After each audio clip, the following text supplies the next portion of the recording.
여러분, 진짜 부활, 어떤 절기를 지키는 것입니까?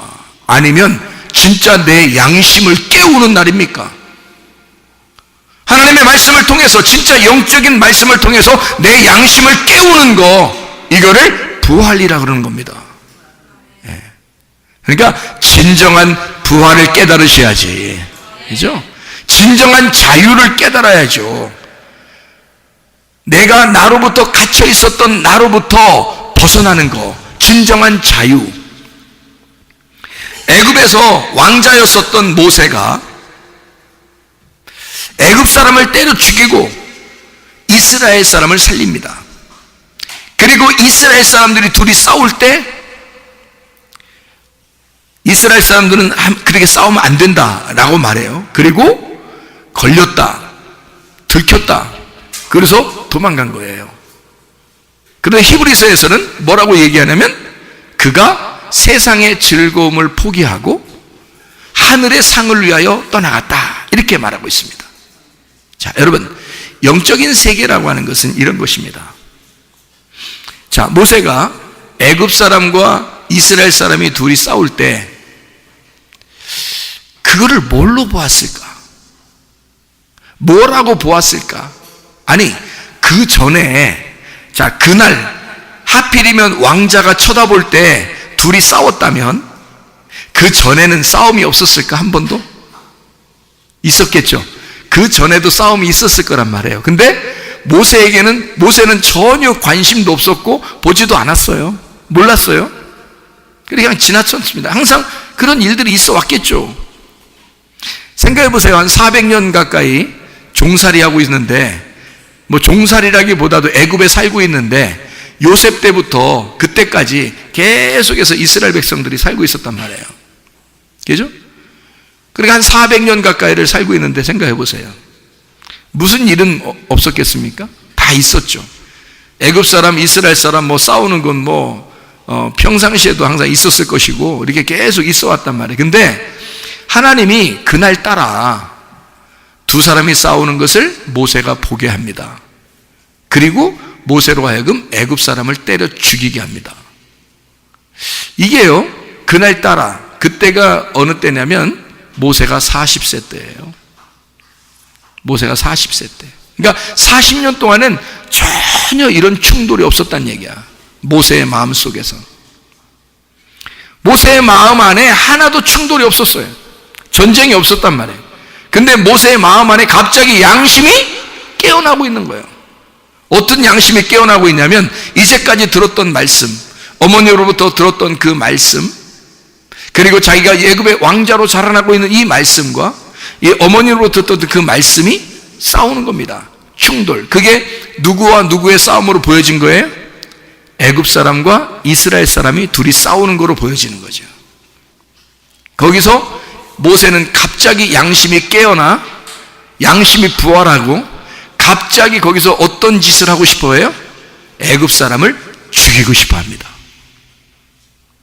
그전에는 그런 게 하나도 없었는데, 40년 동안 하나도 그런 게 없었는데 갑자기 양심이 발동하고 나니까 속에 있는 애굽 사람을 죽이고 싶었던 겁니다. 자, 누가 죽은 거예요? 그러니까 애굽 사람을 죽여서 묻은 것은 누가 죽어서 묻힌 거야? 모세가 죽어서 묻힌 거야.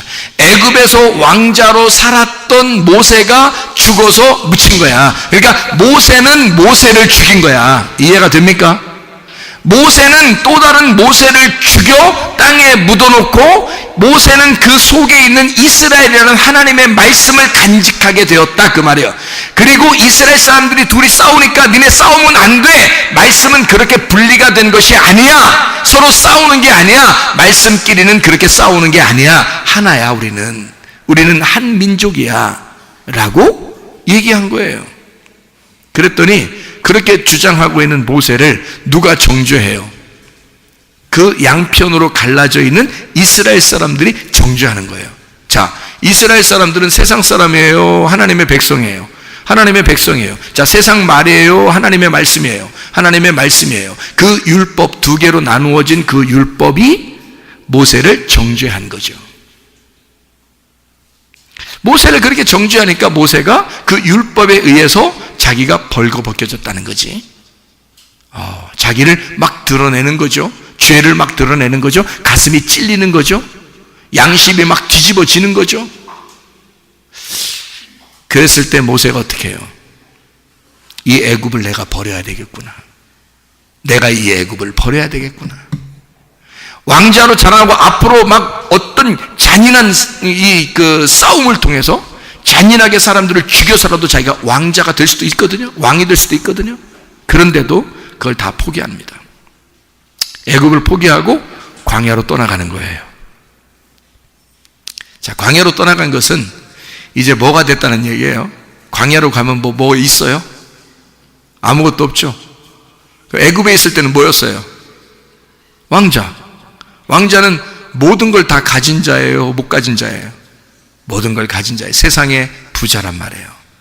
근데 광야로 나가면 뭐가 되는 거예요? 부자가? 거지가 되는 거예요.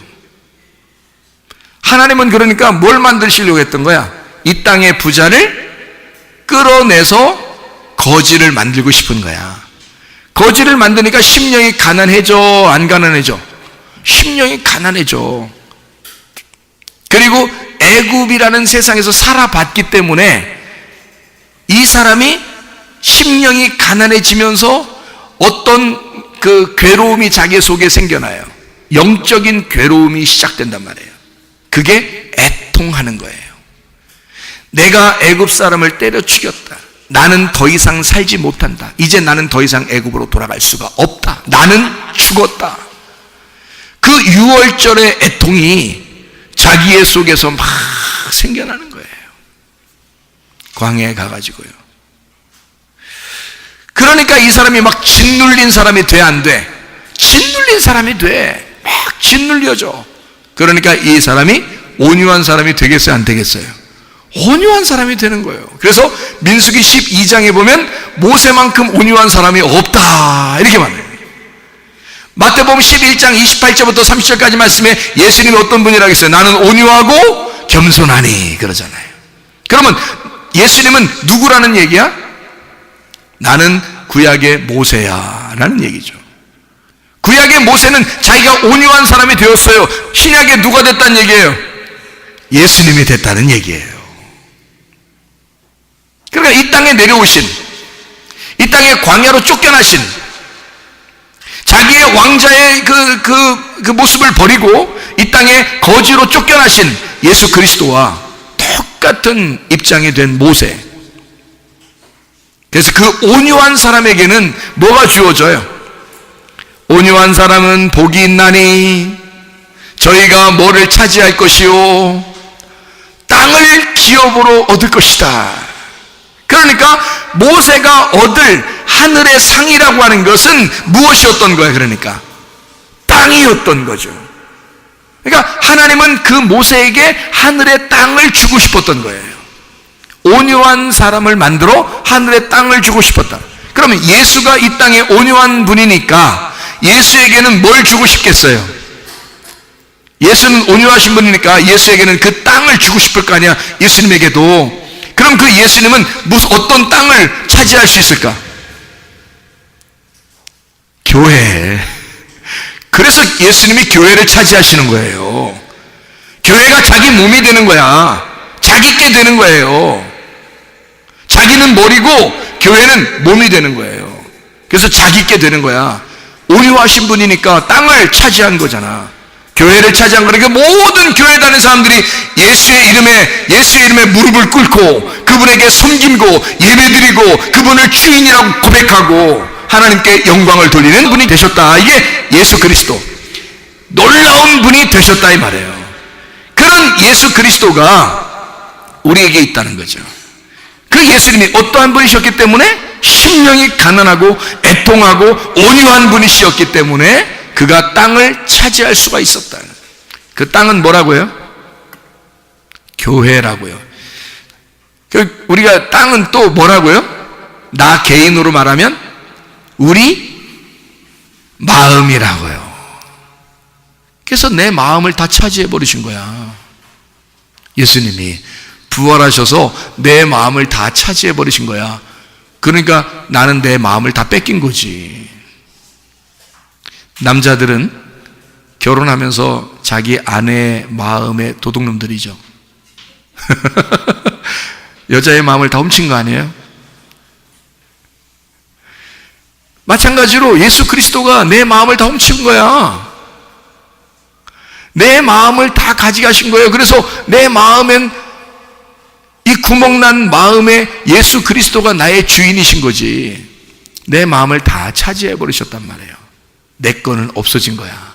내 마음이 없어진 거야. 그러니까 여러분 진짜 반드시 변해야 됩니다. 우리가 우리의 생각대로 살아갈 수 없습니다. 예수님에게 여러분 마음을 송두리째 뺏겨버리면 예수님이 우리 마음의 주인이 되시는 거예요. 우리 교회의 주인 되시는 겁니다. 우리의 가정의 주인 되시는 겁니다. 그분에게 우리의 주권을 넘겨드려. 그래서 예수님이 나의 주인 되시면 내 양심은 깨어나고 부활하게 되어 있고, 내 양심의 속에서 날마다 전쟁이라는 영적 전쟁에 반드시 예수가 나의 정복자가 되신다는 거죠. 그게 부활이라는 겁니다. 내가 나를 이기고 내가 예수를 이겨버리면, 그러면 내가 정복한 이 땅은 사망하는 겁니다. 그렇죠? 그러니까 이 사망이 있는 곳, 어둠이 있는 곳, 소경 같은 나에게 주님이 오셔서 눈을 뜨게 해주시고, 어둠 있는 나에게 빛을 주시고, 밤과 같은 나에게 아침을 주시는 그 주님이 우리에게 부활이 되신단 말이에요. 사망할 수밖에 없는, 죽을 수밖에 없는 내가 예수 그리스도가 오심으로써 나를 부활시켜. 그래서 부활의 몸으로 바뀌어 버린다는 것이죠. 그게 부활이란 말입니다. 진짜 부활. 양심의 죽음에서 양심의 깨어남, 양심의 부활을 얻는 사람.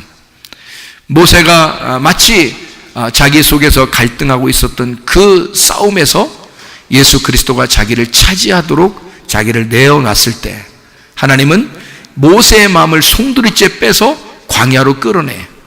그리고 그 광야에서 하나님의 사람으로 만들어 나가신다.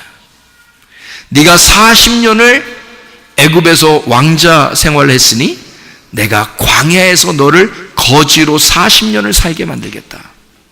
그리고 40년 만에 하나님이 부르시고, 그리고 영적 하늘나라의 상급을 주셔서 그에게 하늘의 능력의 지팡이를 쥐어줘서 다시 애굽에 돌아갈 때는 하늘의 왕자로 돌아가는 것입니다. 땅의 왕자가 아니고요. 애굽에 돌아갔더니 땅의 왕자가 아직도 있었던 거죠. 땅의 왕이 바로였었던 겁니다. 모세는 이제 더 이상 땅의 왕이 아니라 하늘의 왕이 된 거예요. 하늘의 왕 모세가 땅의 왕에게 또 가는 것입니다. 가가지고 어떻게 해요? 세 글자로 말하면 박살을 냈는데, 세 글자로 어떻게 박살 냈어요? 개박살을 낸 겁니다. 가서 바로의 나라, 바로의 군대를 개박살 낸 거예요. 깜짝 놀랐죠. 그 사람들이 깜짝 놀랐죠. 그리고 모세는 기세당당하게 이스라엘 백성들을 다 끌고, 하나님의 백성은 하나님의 나라에서 살아야 된다 해서 끌고 나오는 것입니다. 너희들은 애굽의 종로로 가지 마라. 너희들에게 자유를 주려고 자유가 찾아왔다. 진정한 자유가, 자기도 모세가 이제 자유를 얻었잖아요. 그리스도 안에서. 진정한 자유가 너희들을 자유케 하려고 왔다. 그게 예수님이란 말이에요. 그러니까 예수님만 우리에게 자유이십니다. 그러니까 예수가 여러분 안에 들어오면, 진리가 여러분 안에 들어오면 진리가 너를 자유하게 만든다는 거지. 거짓은 우리를 자유하게 만들지 못해요. 거짓은 계속 억압당하고 뭔가 매여있고 뭔가 힘들어. 근데 진리를 알게 되면 그 진리가 우리를 자유케 한다는 거죠. 참된 말씀이 우리를 자유케 만든다, 그 말입니다. 전혀 다른 세계로 우리를 이끈다. 땅의 세계, 보이는 세계에서 실제적인 세계, 보이지 않는 그 세계로 우리를 이끌어 나간다. 그게 진정한 자유다. 이 땅에서 편안한 게 진정한 자유가 아니에요. 하늘나라의 영적인 자유가 있다고요. 진짜 진리의 말씀이 우리에게 있다고요. 그 진리의 말씀으로 여러분이 자유하신 거, 이게 곧 부활입니다. 그러니까 진짜 자유하지 못하면 우리는 부활하지 못한 거예요. 그래서 진짜 자유한 사람들, 내가 왕인 내 자리에서 내가 거지가 될 때 하늘의 왕으로 다시 만들려고 하는 하나님의 마음을 깨닫는 사람들, 땅을 기업으로 받는 사람은 반드시 온유하고 짓눌린 사람들이다. 그러므로 고난 가운데 하나님의 말씀을 배우게 되었나이다. 예. 시편 119편 71절의 말씀입니다. 고난을 당했더니 그 고난이 나에게 윤례라는 것을 깨닫게 했더라. 그러면 고난과 뭐하고 바꾼 거예요? 윤례라는 말씀하고 바꾼 겁니다.